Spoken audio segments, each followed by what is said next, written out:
Bear to You by Sylvia Day Chapter 6 Final Part. Before listening, don't forget to like, share and subscribe. Thank you. One of his thumbs slid beneath the edge of my panties, the pad sliding through the slickness of my desire. I've barely touched you, he whispered, his eyes glittering up at me in the shadows of the backseat, and you're ready for me. I can't help it. I don't want you to help it. He pushed his thumb inside me, biting his lower lip when I clenched helplessly around him. It wouldn't be fair when I can't stop what you do to me. I ripped the foil packet open with my teeth and held it out to him with the ring of the condom protruding from the tear. I'm not good with these. His hand curled around mine. I'm breaking all my rules with you. The seriousness of his low tone sent a burst of warmth and confidence through me. Rules are made to be broken. I saw his teeth flash white, then he hit a button on the panel beside him and said, "Drive until I say otherwise." My cheeks heated. Another car's headlights pierced the dark tinted glass and slid over my face, betraying my embarrassment. "Why, Eva," he purred, rolling the condom on deftly. "You've seduced me into having sex in my limousine, but blush when I tell my driver I don't want to be interrupted while you do it to me." His sudden playfulness made me desperate to have him. Setting my hands on his shoulders for balance, I lifted onto my knees, rising to gain the height I needed to hover over the crown of Gideon's thick cock.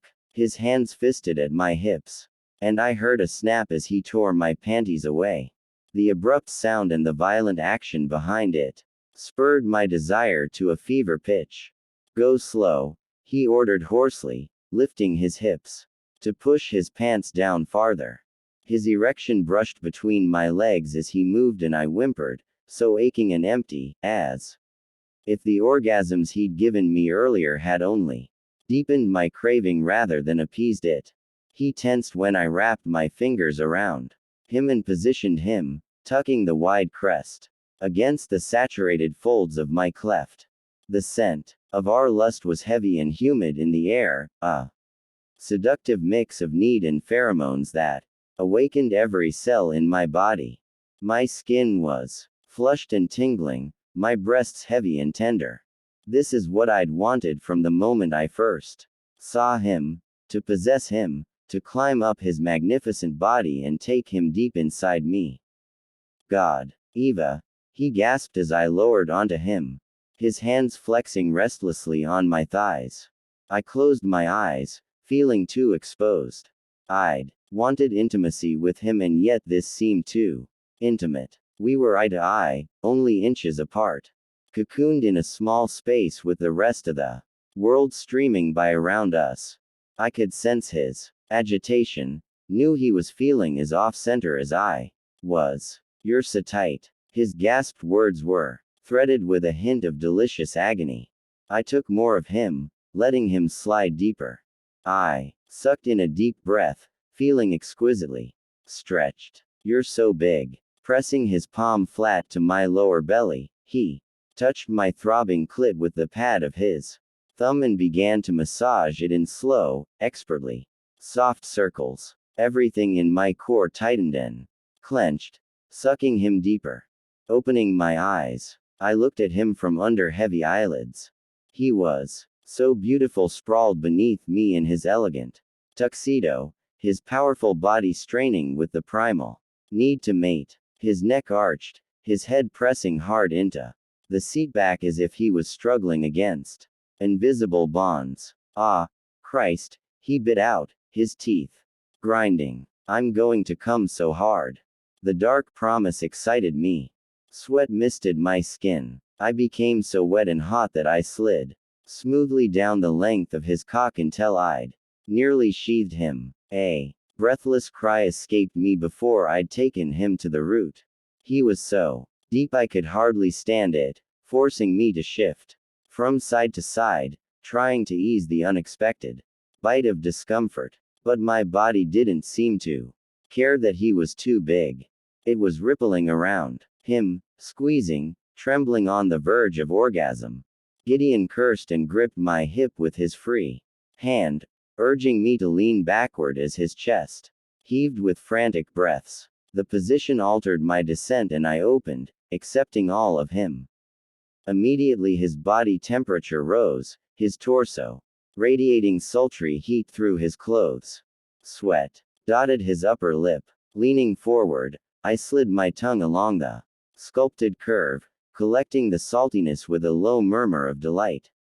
His hips churned impatiently. I lifted carefully, sliding up a few inches before he stopped me with that ferocious grasp on my hip.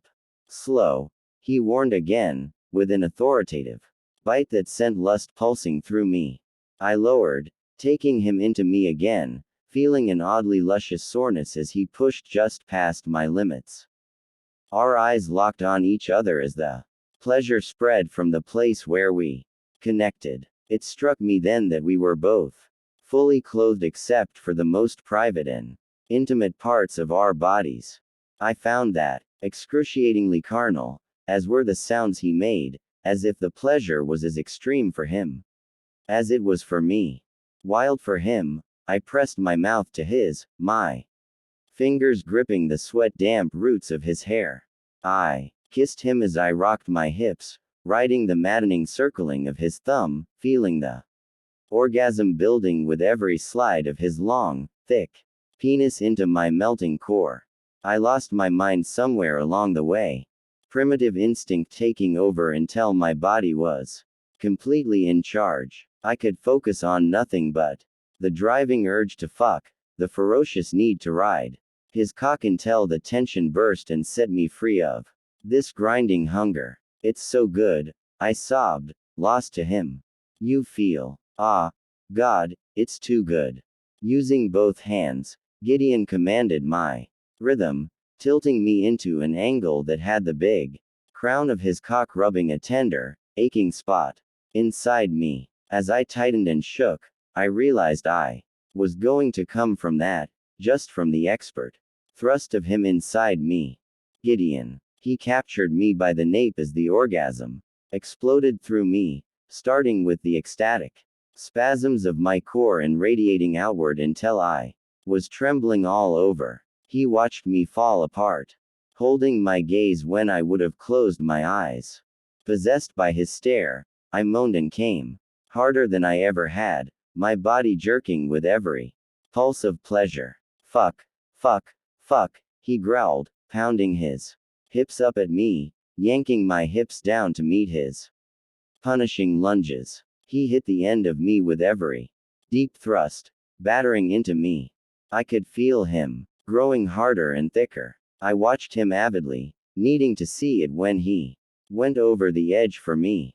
His eyes were wild, with his need losing their focus as his control frayed, his gorgeous face ravaged by the brutal race to climax. Eva. He came with an animal sound of feral ecstasy, a snarling release that riveted me with its ferocity. He shook as the orgasm tore into him, his features softening for an instant with an unexpected vulnerability. Cupping his face, I brushed my lips across his, comforting him as the forceful bursts of his gasping breaths struck my cheeks. Eva. He wrapped his arms around me and crushed me to him, pressing his damp face into the curve of my neck. I knew just how he felt. Stripped. Laid bare. We stayed like that for a long time, holding each other, absorbing the aftershocks. He turned his head and kissed me softly, the strokes of his tongue into my mouth soothing my ragged emotions. Wow. I breathed, shaken. His mouth twitched. Yeah, I smiled, feeling dazed and high. Gideon brushed the damp tendrils of hair off my temples, his fingertips gliding almost reverently across my face. The way he studied me made my chest hurt. He looked stunned and grateful, his eyes warm and tender. I don't want to break this moment. Because I could hear it hanging in the air, I filled it in. But I can't blow off this dinner. I have a speech to give. Oh. The moment was effectively broken. I lifted gingerly off of him, biting my lip at the feel of him slipping wetly out of me. The friction was enough to make me want more. He'd barely softened. Damn it, he said roughly. I want you again. He caught me before I moved away, pulling a handkerchief out from somewhere and running it gently between my legs. It was a deeply intimate act, on par with the sex we'd just had. When I was dry, I settled on the seat beside him and dug my lip gloss out of my clutch. I watched Gideon over the edge of my mirrored compact as he removed the condom and tied it off. He wrapped it in a cocktail napkin, then tossed it in a cleverly hidden trash receptacle. After restoring his appearance, he told the driver to head to our destination. Then he settled into the seat and stared out the window. With every second that passed, I felt him withdrawing, the connection between us slipping further and further away. I found myself shrinking into the corner of the seat, away from him, mimicking the distance I felt building between us. All the warmth I'd felt receded into a marked chill, cooling me enough that I pulled my shawl around me again. He didn't move a muscle as I shifted beside him and put my compact away, as if he wasn't even aware I was there. Abruptly, Gideon opened the bar and pulled out a bottle. Without looking at me, he asked, "Brandy?" "No, thank you." My voice was small, but he didn't seem to notice. Or maybe he didn't care. He poured a drink and tossed it back. Confused and stung, I pulled on my gloves and tried to figure out what went wrong.